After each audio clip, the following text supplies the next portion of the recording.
Nagbago ang eksena habang ang isang umuusok na tray ng pagkain ay inilalagay sa mesa.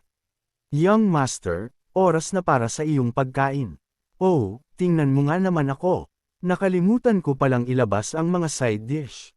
Noong sandaling umalis ang katulong, mabilis na kumilos ang lalaking may catfish whiskers.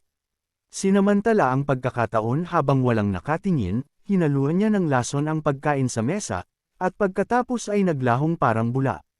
Ilang sandali pa ay dumating na si Diseo. Grabe, mukhang masarap ito. Ang special ngayong araw ay ang sikat na meat soup ng head manager. Kailangan kong kumain ng marami.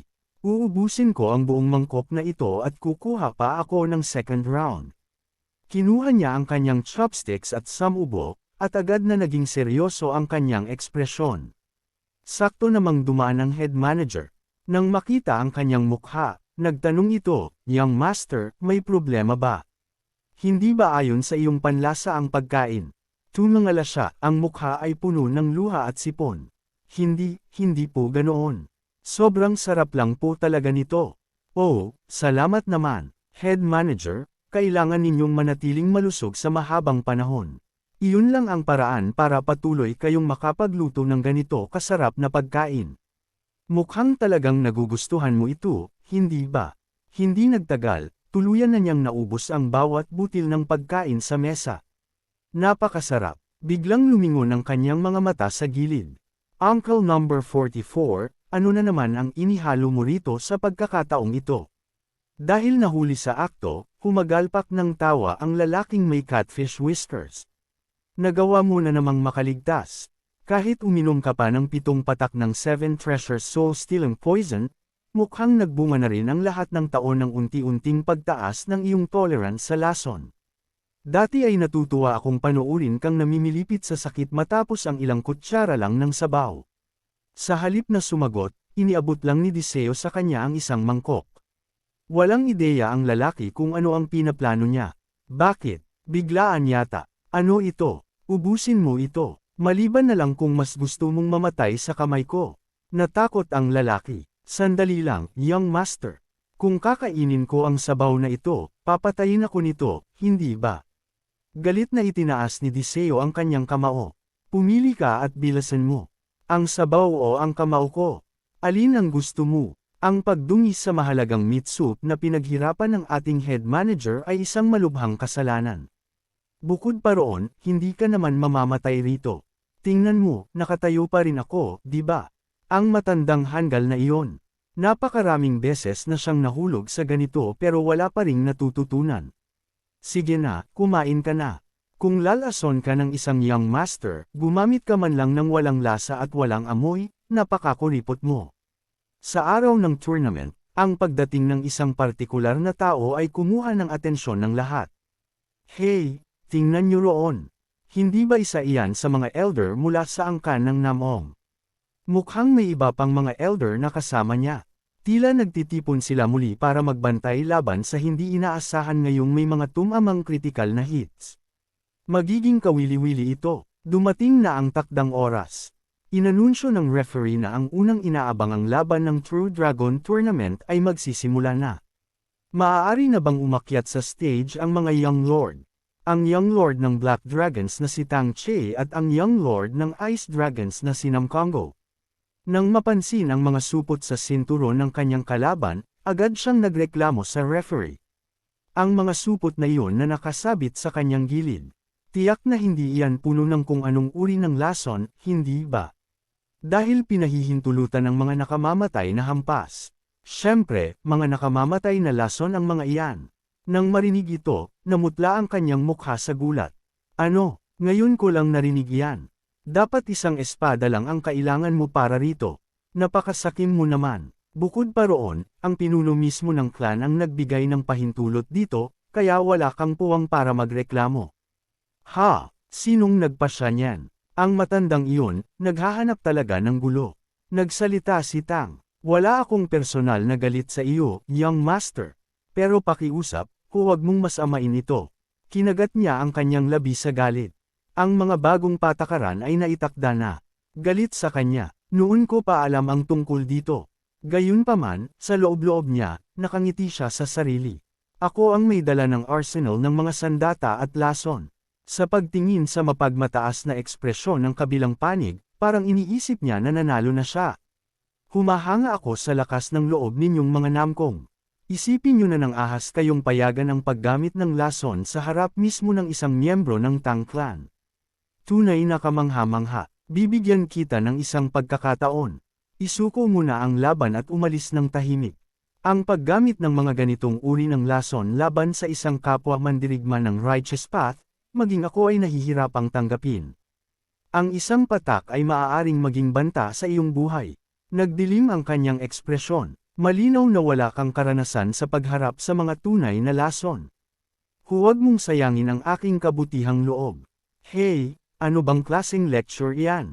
Mukha kang mas bata sa akin, sabi niya, habang itinuturo ang kanyang espada sa kanya. Balak ko sanang tapusin ang laban na ito ng mabilis, pero ang maliit na pakitang tao mong ito ay talagang nagpainit ng ulo ko.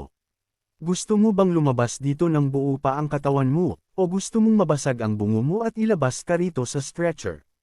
Mukhang wala ng paraan para kausapin ang isang baliw. Sa galit, naglabas siya ng isang supot at ibinato ito sa kanyang kalaban. Sa init ng sandali, ang tanging nagawa niya ay itaas ang isang braso para protektahan ang kanyang mukha.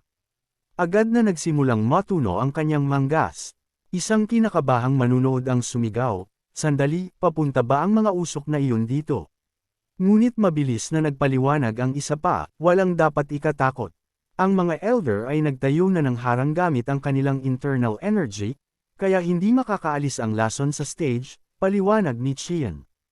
Ang Crimson Sand ay tatalab sa iyong balat at papasok sa iyong katawan. Ang iyong mga lamang loob ay magsisimulang matuno ng dahan-dahan pero tiyak. Ang sakit ay hindi mo pa nararanasan sa buong buhay mo. Hindi pa huli ang lahat. Sumuko ka na ngayon. Sa itaas ng stance, dalawang matanda ang nag-uusap. Seryosong delikado ang bagay na iyon, hindi ba? Wala kang ideya, hindi yan simpleng lason. Ito ay pinaghalong 10 nakamamatay na lason mula sa Tang Clan, ang Crimson Serpent. Ang lahat ng lason na pinaglaruan mo noon ay wala kumpara sa 10 nakamamatay na lason ng Tang Clan. Wala, kamo, sa isang hanggal na gaya mo. Siguro pare-pareho lang ang tingin mo sa lahat. Tingnan mong mabuti ang mukha ng Young Master. Pinipigilan niya ang kanyang sarili na tumawa. Para sa kanya, ang lason ay wala kundi isang nutritional supplement lang. Napakagaling nito. Matagal na walang reaksyon, pero ang special fertilizer na ito ang nakagawa ng paraan. Ang pobreng bata ay talagang pinaglalaruan lang at nag-aalala pa rin sa kanyang kalaban. Tigilan mo na ang pagpapakatatag. Umalis ka na sa stage at inumin ang antidote. Ang lason ng Tang Clan ay wala lang. Habang lalong nagsasalita, lalong nagdidilim ang ekspresyon ng kanyang kalaban. Lason lang ang tanging bagay na ipinagmamalaki ninyong mga tao. Pero lumalabas na wala palang silbi ito. Anong problema? Nagagalit na ba tayo ng kaunti? Kung ganoon ka Keitang na matapos na ito, malugod kong ibibigay ang hiling mo. Kasabay noon, naghagis pa siya ng isa pang supot ng pulbos sa kanya, ngunit hindi niya nakita ang ngiting nakatago sa ulap ng alikabok. Nagkunwaring umubo ng kaunti ang Young Master at pagkatapos ay umaktong parang walang nangyari. Ano ito? Iyan na ba ang lahat? Sabi mo ay papatayin mo ako, pero ito lang ang kaya mong gawin. Pagkatapos ay sinimulan niya itong polanan ng paulit-ulit ng lason. Ang isang first-rate na mandirigma ay kayang makatagal sa 12 sa loob ng oras na kinakailangan para maubos ang isang incense stick. At ang isang peak level na master ay kayang humawak ng 12, naisip ni Qian nang may takot. Ano ba ang halimaw na ito? Bakit nakatayo pa rin siya matapos kung gumamit ng 13? Huwag mong sabihing isa siyang Hashan level na master. Imposible iyon. Pinagpapawisan na ang kanyang mga kamay. Nararamdaman ko na ang kanyang internal energy ay wala pa sa antas na iyon. Hindi ko maintindihan. Nagiging delikado na ito. Kung ang Young Master na iyon ay makakatanggap ng 5-12, duda ako kung makakaligtas pa ako. Ang lalaking may catfish mustache ay nagsabi ng may pagmamadali, kailangan nating itigil ang laban na ito. Kahit may antidote pa, malamang hindi nito kayang i-neutralize ang 4-12 ng lason ng Tang Clan. Sa ganitong bilis, ang buhay ng Young Lord ay malalagay sa malubhang panganib. Binigyan siya ng malamig na titig ng clan head. Hindi pa tapos ang laban. Huwag mo akong piliting ulitin ang sarili ko. Ang presensya ng Patriarch ay nagdulot ng matinding takot sa kanyang puso. Ano itong formless aura na ito? Bakit walang ibang nakakaramdam ng ganitong nakakadurog na pressure? Anong antas na ba ang naabot ng kanyang martial arts? Napaupo siya sa kanyang upuan, nawalan ng lakas ang kanyang katawan. Masama ito. Ginamit na ng batang iyon ang lahat ng lason ng pamilyang Tang. Wala nang balikan ito. Ang Death Formation Array, ang pinakadelikadong lason na teknik ng Tang Clan, ay nagkakalat ng pinaghalong mga lason na sobrang tindi kaya nitong tunawin ang mismong lupa. Kahit ang pamilyang Tang ay itinuturing lamang itong huling baraha laban sa ating mga kaaway. Gayunpaman, ginamit niya ito sa isang bata lang. Sumigaw siya, ilang beses ko na itong sinabi sa inyo. Sumagot lamang ang Patriarch ng Namgang nang may kawalang bahala, at ginawa ko ng malinaw na hindi pa tapos ang laban. Walang magawa ang Tang Elder. Nakita mo na ang nangyari. Pero nang tumingin siya sa ibaba sa eksena, sobrang nagulat siya kaya nahampan niya ang kanyang kamao sa mesa. Imposible. Bakit hindi man lang naapektuhan ang Young Master? Nakuha ko na. Siguradong uminom siya ng antidote bago pa man ang laban, di ba? Iyon ba ang dahilan kung bakit mo hinayaan ang pamilyang Tang na gamitin ang kanilang mga lason? Gusto mo bang ipahiya ang Tang Clan sa harap ng buong mundo? Samantala, si Dea ay nasa lupa, nakayuko at may ginagawa. Grabe, sayang naman ito.